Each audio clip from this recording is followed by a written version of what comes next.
All right, we are back here with Reggie Cervantes, VVC student, who actually lived through 9/11 in New York. So we got a little emotional there. You almost had me crying in here for a second. I really, really felt, what you're going through. I did use a past tense, suffered from PTSD. And yeah, I guess, like you said, it's something that is ongoing and stuff. I've always been a believer that any type of trauma to talk about or to, have those conversations kind of helps in the therapeutic process.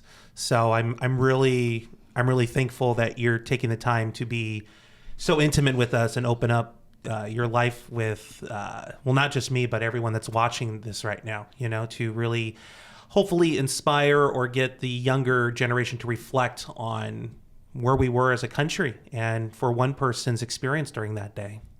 Well, I believe that you should never stop learning, and talking about 9/11 is educational in a lot of ways because there's so many people who never heard of it or who don't understand the ramifications. I'm in the Public Service Academy. I'm in the EMT class here at VVC.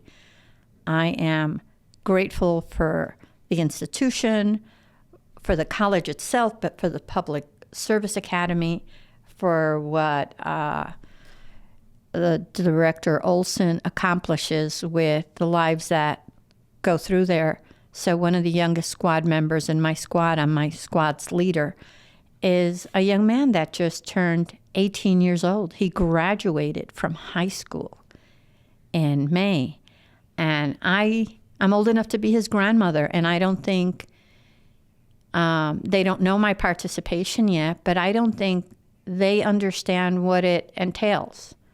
I don't think they understand everything that happened. And his life is going to be different because he's not only learning to be of service to our community, but because 9/11 impacted how EMS, police, and fire do their job.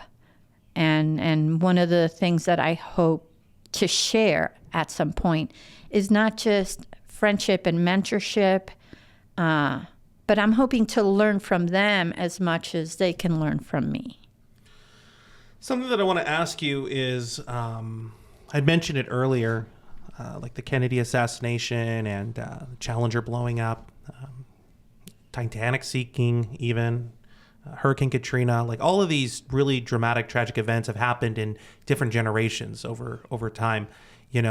How do you get, I guess what I'm asking, Reggie, is how do you get a younger generation to learn more about 9/11, to really understand what happened that day? Like moving forward, how do we get generations not to forget and understand how significant this was in the history of the world? Wow. Well, first of all, you touched on some events that I've lived through. Kennedy assassination, the Challenger, 9/11. I also worked Katrina. And like all these events, you talk about them. You talk about them and you keep them part of the curriculum. You educate your kids at home, but as well as in learning institutions about historical events that happen. And I know that Pearl Harbor wasn't something that was discussed a great deal. So a lot of the importance of the historical events of that day were lost because, the term they used was battle fatigue. So to prevent recurrences of flashbacks and battle fatigue, it was not acceptable to discuss it and to share those historical views. But I think it's important now. I do it every year. I speak at Oak Hills High School, which I'm not this year, sadly. And actually, my son's teachers teach there now, and they always ask me to come back because they feel it impactful. I've spoken at the Lewis Academy and other local schools, Serrano High School, and some of the ROPs. So it's important. It's important that we share our stories. But they made 9/11 something called Patriots Day. And it's important that on Patriots Day, we observe it the right way. In the last 2 years, a term was thrown around, celebration. Excuse me. It's not a celebration. Patriots Day is not a celebration. It's a day to honor those who were lost. It's a day to honor those who live in our communities and are committed to public service. Fire, police, EMS, and all the small volunteers too, whether they're Salvation Army or Red Cross. The nurses who stop when they see an accident to see if they need to render aid. And I mean, there are so many people who go unrecognized in our community and do public service. The people who are out there helping the homeless, who many of them are veterans, who got into this because they wanted to be committed to service to our communities and our country. And many of them come here. Oh, Reggie, I want to thank you so much for being on the podcast today. You're a very special person, whether you want to take that with a grain of salt or what. You have a very unique story, and it's a very special story.